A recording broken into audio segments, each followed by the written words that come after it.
Good afternoon, everyone, and welcome to the Power of Innovation web series, number 3 of 3, focused today on turning data into strategic business insights and how data-driven decision-making is leading innovation within the industry. On behalf of BDO and the Canadian Construction Association, we're thrilled to have you here today. Next slide, please, Robin. I'm your moderator, Matt Ambrose. Happy to be here today and looking forward to the dialogue. I'm a partner with BDO within our management consulting practice focused on digital strategy. Just from a time perspective, we've set aside about 45 minutes and we'll stick around for some Q&A at the end, so please feel free to chime in accordingly. Next slide. Today's objectives, hey, really what we want to do is start off with State of the Nation and provide you a bit of an industry update. And then we want to start talking about how data is being used across the construction industry to drive better and timely decisions. And then we'll talk about where organizations are investing in digital and data and how you can potentially get started. Next slide. So I'm joined today by 3 esteemed colleagues. I'll start off with Craig Croney. He's the SVP of Operations with Field Safe Solutions. They provide an easy-to-use worker safety application that connects workers and improves safety and optimizes operations while lowering costs. Also joined with me is Brian Kmet. He's the Director of Business Technology with PCL Constructors, Inc. They focus on innovative solutions, working with small renovations to complex billion-dollar projects, from modular construction to advanced digital technologies to cutting-edge sustainability. And last but not least, Jim Provost. He's a lead data scientist with Lixar, powered by BDO, where he helps our clients design and build data-driven solutions, leveraging the power of Internet of Things, cloud, and artificial intelligence. So welcome, gentlemen, and thanks for joining us today. Next slide, please. So just from a quick industry perspective, State of the Nation, on the financial side, the good news is that there's global revenues targeted to be $13 trillion by 2023, representing about 13% of GDP, with a CAGR of 4.2%. One of the challenges the industry continues to face is low profitability, with typically in the 5% margins range. Some of the drivers of change, obviously, COVID's the hot topic of the day and over the last 20 months or so. Some of those challenges are the supply chain disruption, huge across the industry. Increased material costs have been plaguing the industry, and the good news is that some of those costs have started to finally come down, but nonetheless, they're still at record highs. Project delays have been rampant across the industry. I'm sure a number of you are experiencing those challenges. Labor shortages, everything from an aging workforce and retirement to increasing wage pressure. And with COVID, the willingness or non-willingness to return to work has plagued the industry. Regulatory shutdowns have also been a challenge with social distancing and work from home challenges. And the accelerated use of technology in an industry that is typically known to be a bit of a laggard for technology adoption. COVID has absolutely accelerated the use of technology. And we'll talk about that later on. One of the biggest growth sectors is residential, and the surging demand driven by low interest rates and increasing population and desire to around urbanization. When we look at from Renew Canada, when we look at the investments in the top 100 projects, you can see this year there's $253 billion, which is great. Next slide, please.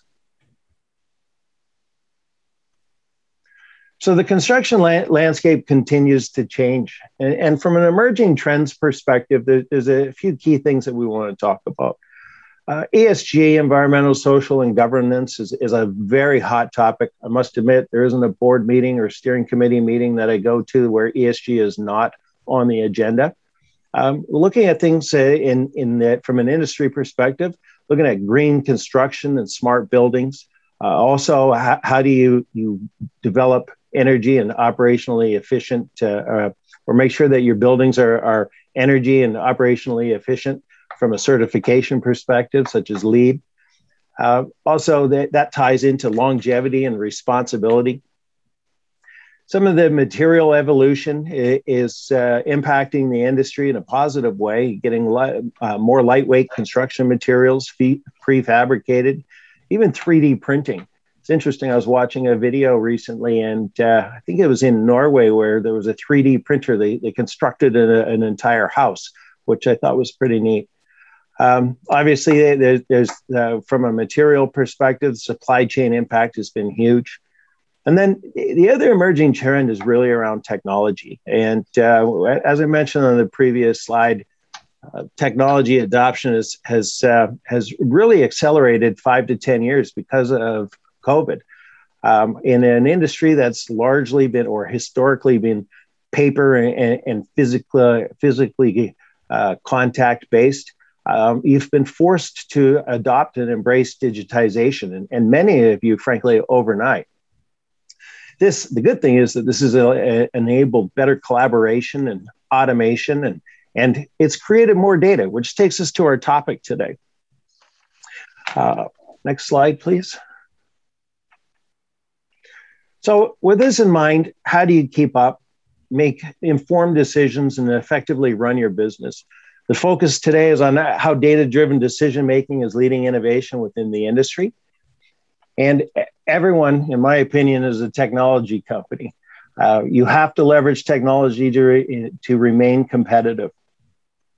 Let's ask our panelists what they're seeing and doing to be competitive and profitable. So with many changes going on in the industry and all of the challenges, let's ask our panelists to share what they're seeing. Brian, perhaps you can kick us off.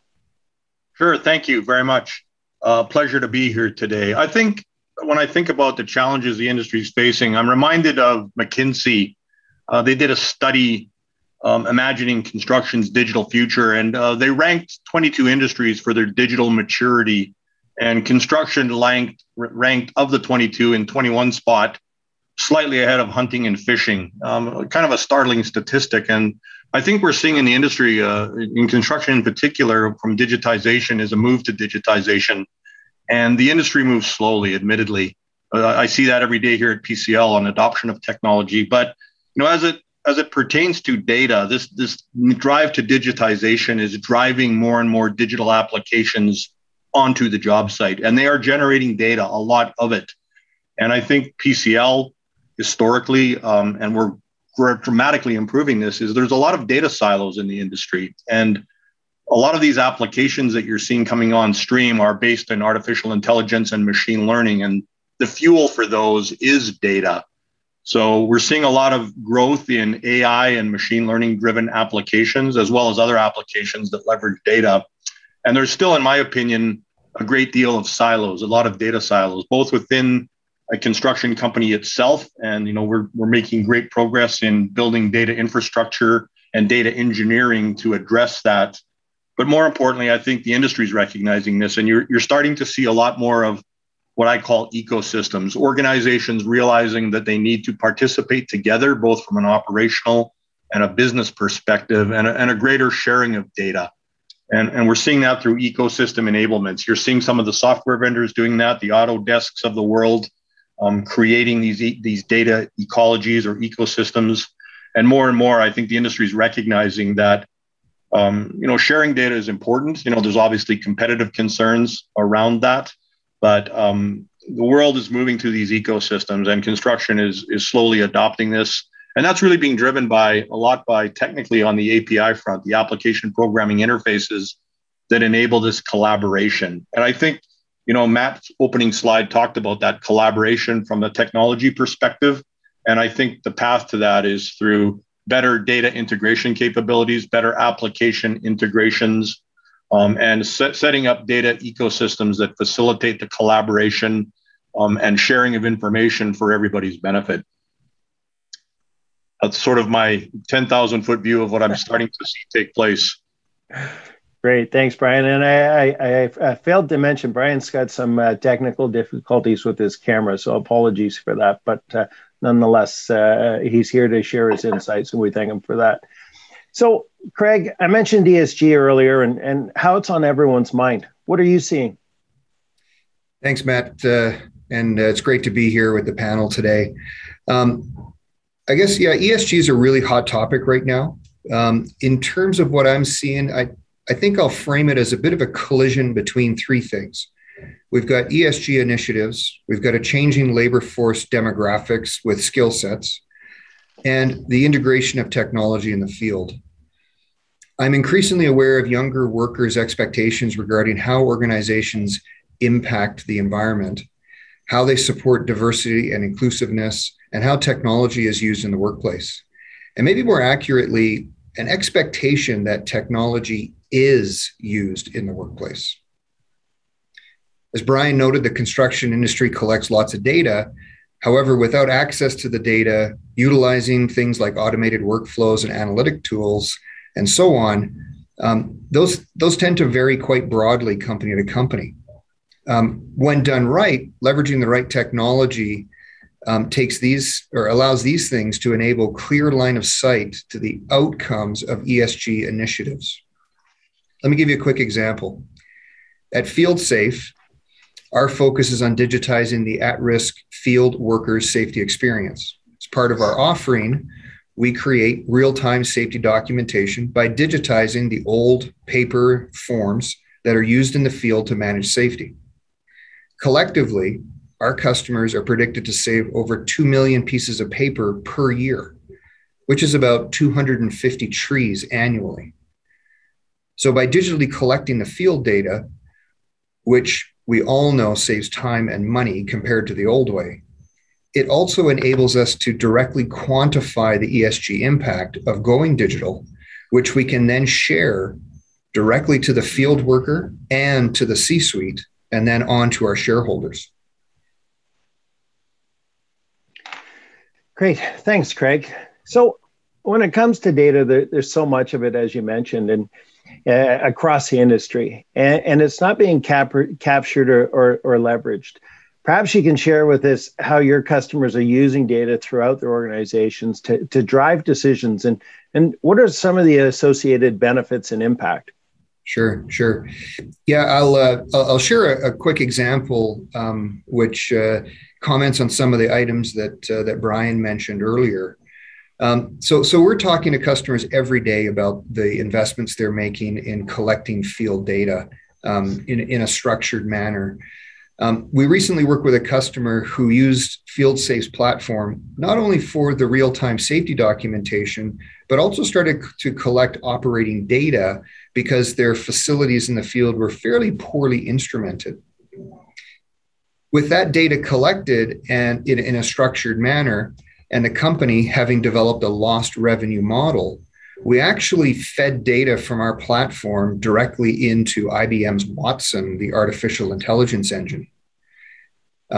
We then created from that, the data compared to the model, what the next day's site sequence visits needed to look like to minimize the loss of revenue.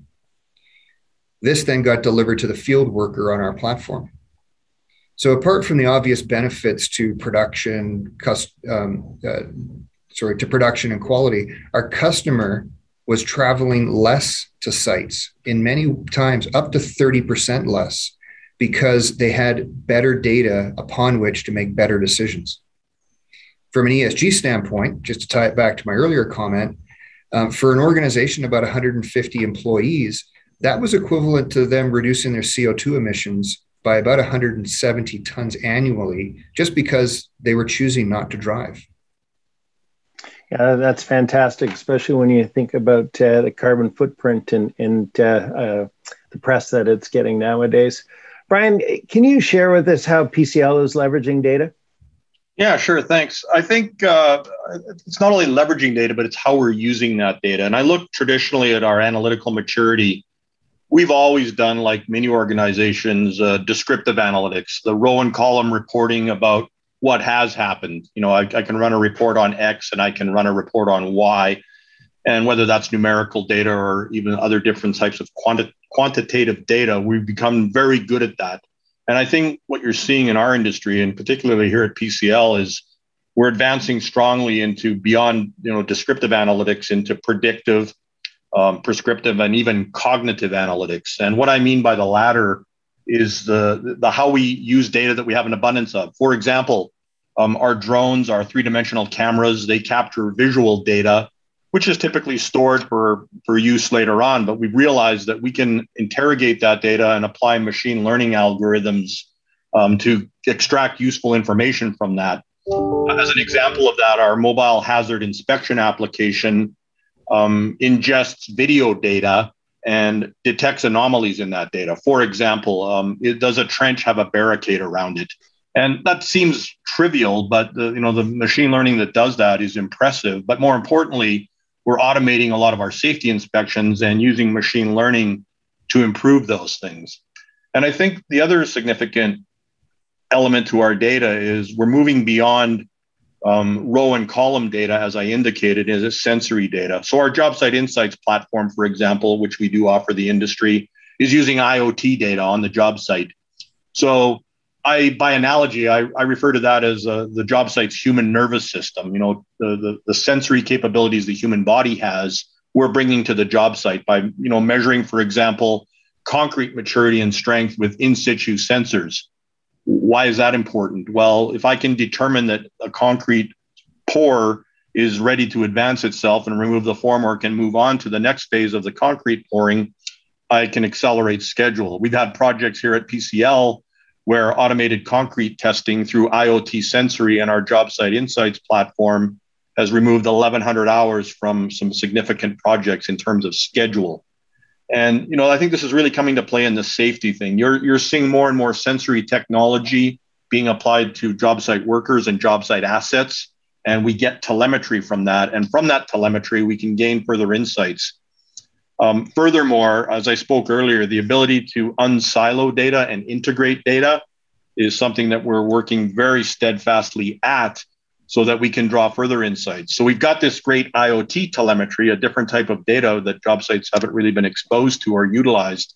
And now we can combine that with traditional data sources to really draw some predictive or prescriptive insights into our data. So, forecasting and the ability to predict things that happen on the job site. And if it's all aimed at, productivity or schedule improvements or cost reduction, then it obviously garners attention. And I've always said the simpler the technology is, the better. And if we're applying data technologies and ingesting data and doing something with that data analytically and driving value on the job site, it really helps drive adoption. And I think we're seeing that across the industry. You're seeing many vendors sprout up in the IoT space and the advanced analytics space. And in construction, I think that there's been a dearth of that for the past number of years, and we're really seeing an acceleration in that.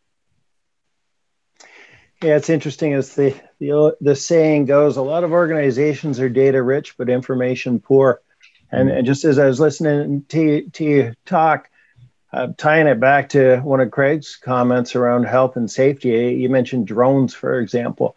A lot of organizations, instead of having to send their workers up ladders or on scaffolding or whatever the case may be, you can use a drone to go inspect a roof or a window or whatever component, which would normally put staff potentially at risk or increase risk.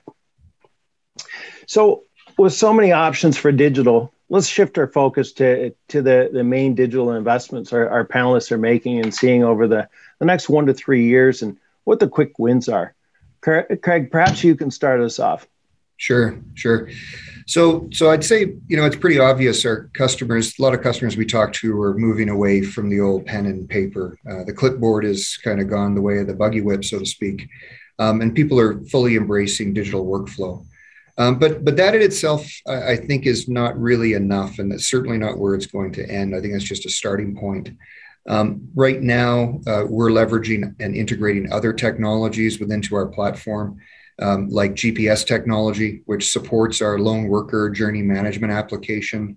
It also will support geofencing, which we're doing, as well as satellite technology for coverage in very remote areas.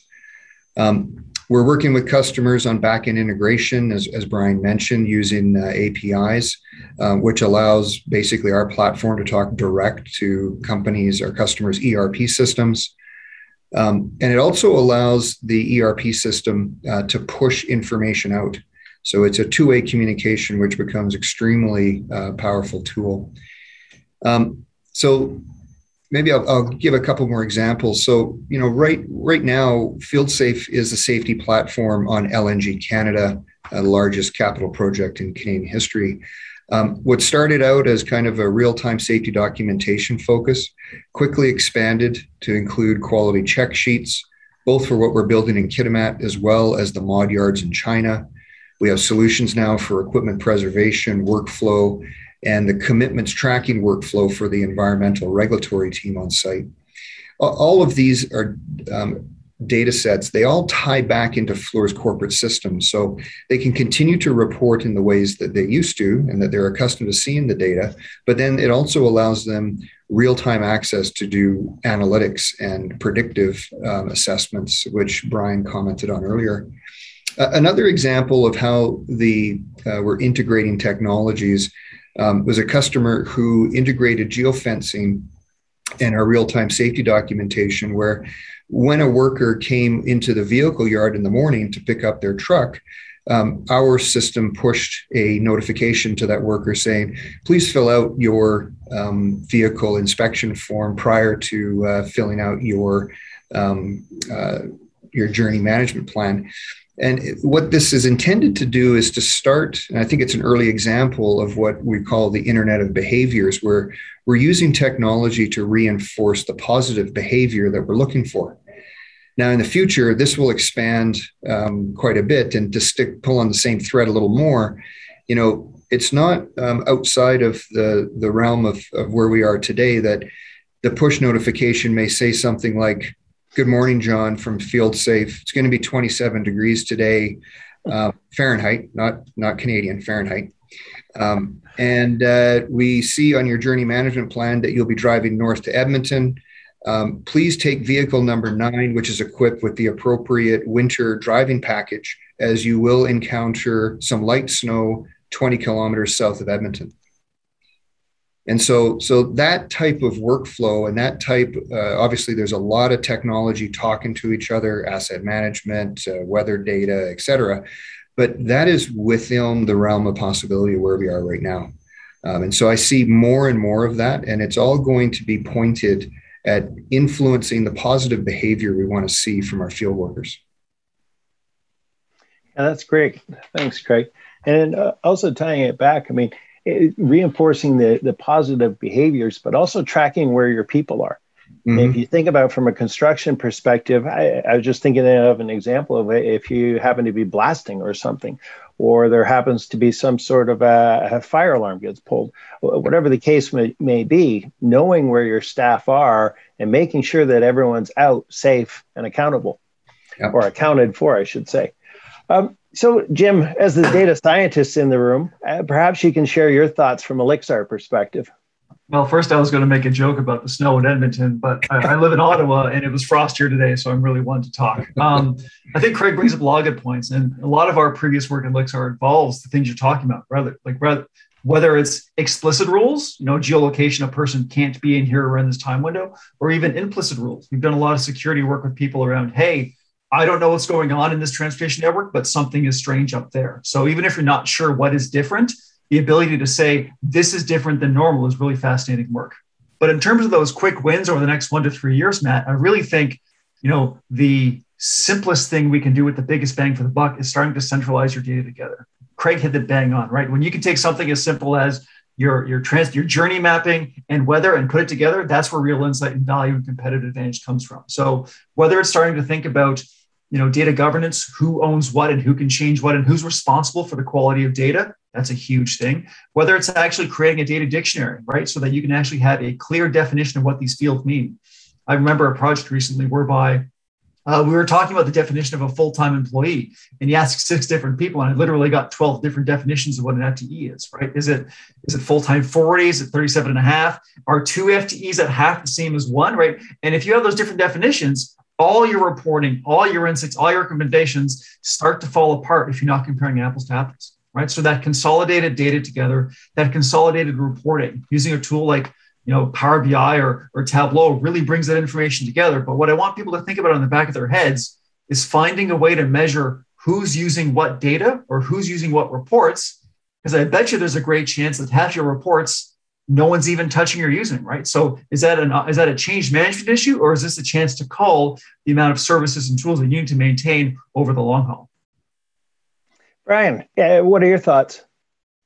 Oh, it's interesting. I picked up on Jim's comments about data governance, and our digital journey or our digital transformation that we embarked upon 5 or 6 years ago was really driven, I would argue, on 4 pillars. And that was mobility, keeping our job sites mobile, using mobile devices. That was certainly instrumental in being able to better leverage our data. Secondly, our investment in cloud computing. So we used to have a data center here on our North American headquarters, and it's almost unoperational now.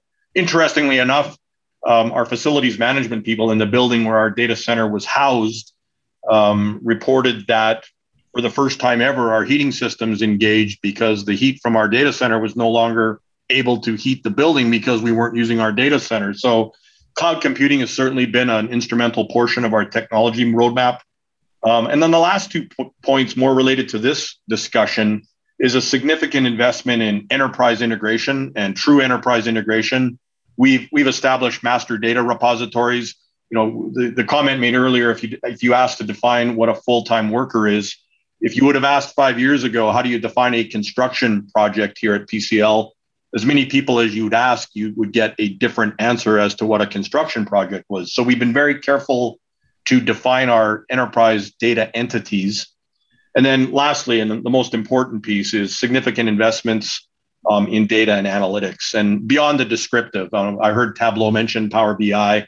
Those are the tools certainly for descriptive analytics. And we're really investing in taking advantage of the great strides made in machine learning and artificial intelligence. And I think lastly, the last comment I'll make, again, I'll come back to our job site insights platform.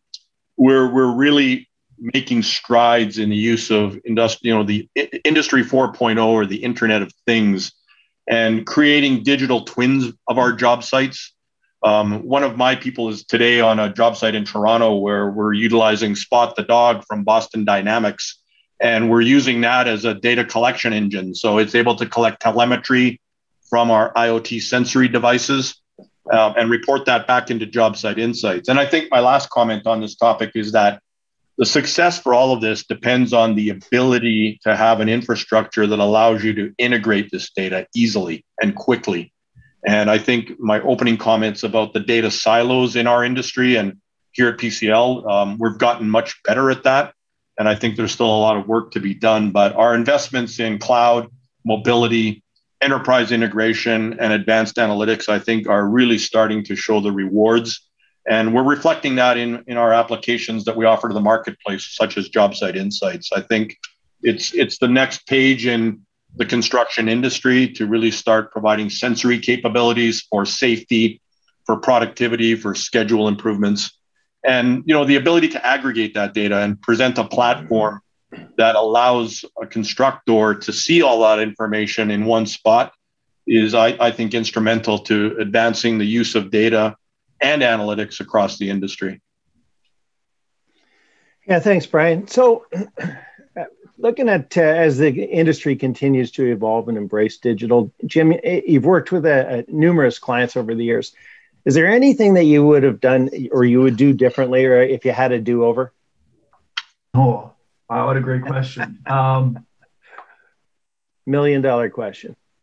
You know what? In many ways, it actually is, because my advice is going to be that simpler is better, right? And so a lot of our clients early on would say, hey, if we can collect data, let's collect everything for every purpose under the sun and we'll figure it out. And Matt, you hit the nail on the head, right? Data is not information and wisdom is not insight. I'm not sure about that last one, but either way, right? Focus on something you can actually do and then drive backwards from that, work backwards from that to say, this is the data that will get me where I'm going for. You know, it's very much an Amazon style of approach to change management to say, listen, I don't want to collect everything under the sun. That's not necessary. But what are our key drivers? What are the things that can help us measure if that's going well or not? And then from that, draw actions, right? There's some real clever machine learning stuff you can do in terms of what's called feature importance. How powerful is this thing towards driving the final needle? And you'd probably be surprised that something that takes a lot of effort to collect or has a lot of risk to it or a lot of unknown to it might not move that final KPI as much as you think it does, right? So to start simple, make sure you have what's going well, I think is really what you're looking for, right? You don't just collect everything because you can. You really want to go in that step. And I think it's one of the simplest things and easiest things to keep in the back of your mind is to say, okay, let's take a step back. What are we trying to do? And how will this action or this data or this tool or this platform actually help us drive the needle? Yeah, it's interesting. When you look at the venture capital space, there's a number of VCs investing in organizations that collect data. And when you ask them, what are you doing with that data? Their answer will be, we don't know yet. Because until we have a lot of it, we don't know who it's going to be relevant to and who will ultimately pay for the insights that we can extract from the data. So interesting. So as final thoughts, what advice can you give the audiences how to get started and prioritize their investments and actions? Craig, perhaps you can start us off. Sure. I'll start off with an old, but I think a kind of the North Star, and that is ease of use trumps cool tech every time. Focus on the user experience to gain adoption. That is more important than anything else. I think there's been some great comments on data architecture.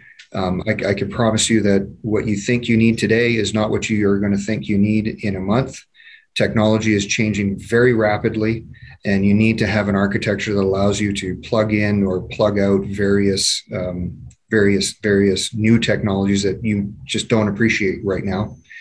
I also think you got to be very clear on what the business problem is that you're trying to solve.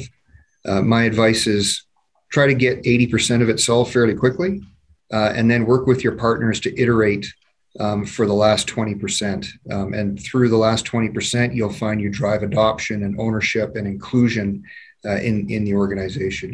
You really have to resist the urge to try to fully define everything. It doesn't work that way. These aren't $100 million projects you're trying to get sanctioned by the board. It just doesn't work that way. So remain in an agile format. Don't try to define everything. And I think you'll see some success out of that approach. Jim, your thoughts? What's that expression? The best time to plant a tree was yesterday, and the second best time is today. I think in the same respect, Matt, you hit the nail on the head, right? The collection of data and having data that no one else in the world has is incredibly valuable. And when you look at the market cap of the top 5 companies, that proves it right there, right? Simpler is better. Don't overcomplicate things, but at the same time, recognize, as Craig said, that you need to scale and recognize that your platform is going to have to scale to 5-10 years out, right? If you collect this much data and it's going to fill up this many hard drives, how much is that going to cost 5 years from now? Is there still a business case for that? This is not a one-off thing that takes a year. But at the same time, starting small and finding quick wins is very important, right? Don't let anyone come to you and say, yeah, this will take 3 years before you'll even know if this is useful. Use proofs, use measurements, use tests, prove something is actually has a business case, you drive a needle in advance, and then build the foundation out to grow that over the coming years. We found that to be successful again and again and again. Great. Thanks, Jim. And Brian, your closing thoughts? Yeah, the simplicity, it's been mentioned twice already. Technology here at PCL, if it's difficult to use and is not simple and easily understood, will fail every time. No matter how good the solution, it has to be useful by people that wear construction boots for a living and build things. And I think that goes without saying. The other comments I would have is that, I talked earlier about the lack of digitization in construction, according to McKinsey, and we've really adopted a crawl, walk, run mentality. And that doesn't mean you don't start, but don't boil the ocean. Start small, define your projects clearly, and understand what success means. I've heard it, people say fail faster. I don't believe in that at all. I think succeed slower is a better paradigm to adopt. And the last thing I would offer as a piece of advice is that when it comes to machine learning and artificial intelligence, Canada is a worldwide leader. You look at the Vector Institute in Toronto, Montreal, McGill, the skills coming out of there, and here in Alberta, AMI, the Alberta Machine Intelligence Institute. Don't be afraid to go to those organizations. For if you lack capability, not everybody hires a data scientist every other day. There are some tremendous resources in the advanced analytics spaces here in Edmonton. Edmonton, Toronto, and Montreal are arguably world leaders in this space, and we should encourage and use those resources so that intellectual capital doesn't flee to other jurisdictions. And I think it's really important to grow that community, foster that community, and more importantly, leverage that community in your analytical initiatives. Yeah, that's great. Thanks, Brian. And we've had some great dialogue today, and I'd like to thank each of our panelists for joining us today and sharing their thoughts. It's interesting, and I just sort of think about some of the key takeaways, and a number of us have used analogies, and another one that comes to mind is data the new oil. Data is, and data on its own does not provide insights. I think a number of you have mentioned that the various data silos, and whether it be environmental, health and safety, productivity, profitability, all of our organizations have a wealth of data, but the problem is getting access to it and making sense of it so that you've got insights, so that you can drive timely, better decisions, so that you can be competitive, profitable, etc. So thanks very much, gentlemen. This has been great. I'm pleased to have all of you on the panel today.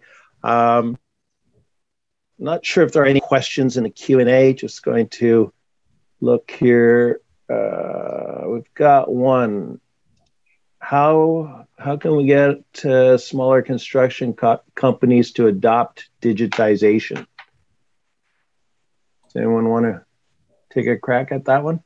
Yeah, I'll address that one. I think small, medium, or large construction companies, it comes back to what my own experience here is at PCL. Simplicity is the key. You have to make this technology, whether it's data type technologies or analytical technologies or any digital technologies that are used on the job site, demonstrate its simplicity. And secondly, I think demonstrate, show its value, show how it makes the life of the men and women who build things on the face of construction. How does it make their life easier? How do superintendents sleep easier at night knowing that these technologies are assisting them in profitability, in schedule improvement, in quality, in operational excellence, and in safety? If you can demonstrate that with the technology, I don't really care if you're a small company or a large GC. That's critical to success, in my opinion. And, Brian, you mentioned earlier, don't boil the ocean. And Craig, I think you mentioned the 80-20 rule. You don't strive for perfection. I always like to use the expression of without a map, all roads lead to Rome. You need to have a plan, but don't try and get it perfect. Do not try to make sure that absolutely everything is gone. Are the days back in the 80s, 90s, 2000s where we used to design something and utilize it for 10, 20, 30 years. That does not happen anymore. The world evolves far too quickly. You need to be agile and able to adapt to changing market demands. And so therefore, I like Craig's example of the 80-20 rule. Strive for 80%. Is good enough? Is that going to help you improve on a day-to-day basis, recognizing that you'll just continue to iterate? Another question coming in here. Data silos restrict the flow of key information that improves the use of the data. How can you break down silos in construction? Ooh, that's a good question. I'll take a crack at that one, Matt. This is going to actually segue from Brian's comment in the last statement. People do stuff when there's value to them, when it makes your life easier and better, right? And so there's a couple of approaches to breaking down silos based on your data maturity and that kind of work. If people are bought into the idea that bringing data together is useful and makes their life better, then it's easy to say, hey, we need a little small project to take these two things, put them together in Power BI, and show you something you hadn't seen before. For more mature companies, the idea of a data lake comes together, whereby you literally just take all your data and put it in a big pile, and then this is framed poorly, but worry about how those pieces will fit afterwards together, right? And so based on your maturity level, there's different types of projects and different flavors of projects, but I think it really sums down to bringing value to people and making their life better, right? Strong metadata is important, but I hate filling out 70 different little checkboxes for every document I submit. What's that trade-off between making my life better, but causing me pain to actually increase the quality of data at the same time? I made the comment earlier that, in my opinion, every company is now a technology company. And that doesn't mean you have to be a software development company, but you have to leverage technology to compete. And I think that's one of the keys, is that in an industry that has been historically paper-based, physical contact, a lot of water cooler conversations, and et cetera, you have to embrace digitization. So if you're going to continue to live in a manual world and rely on tickets and paper and the likes, where things have to be physical, you will continue to struggle. You will have to embrace digital. And as far as the various silos go, Jim, you got some great insights there. And I'll go back to the 80-20 rule that Craig was talking about. It doesn't have to be perfect. If you can start off small, focus on quick wins that continue to evolve, and then have a longer term vision as far as, I hate to say perfection, because frankly, it does not exist. As soon as you need to have that vision, work towards the vision, recognizing it's going to continue to evolve. Data-driven companies are 7% more profitable and 7% more efficient, right? And that first step is digitizing data and running on that. Yeah. Just looking here. Oh, okay. Sorry, this is the same question. Sorry, there's something in the chat here. No, I think that's it. Look at that. We've got 3 minutes to spare. So I want to thank our panelists today, Craig, Brian, Jim. Thanks so much for taking the time to join me today. On behalf of CCA and BDO, it's been a pleasure to have each of you, get to know all of you, and I had fun doing this webinar today. So with that, we will call it a day and give you back a few minutes and say thanks very much. And if you do have any questions, please feel free to reach out, and we'll be happy to address them. Great. Thanks very much. Bye now.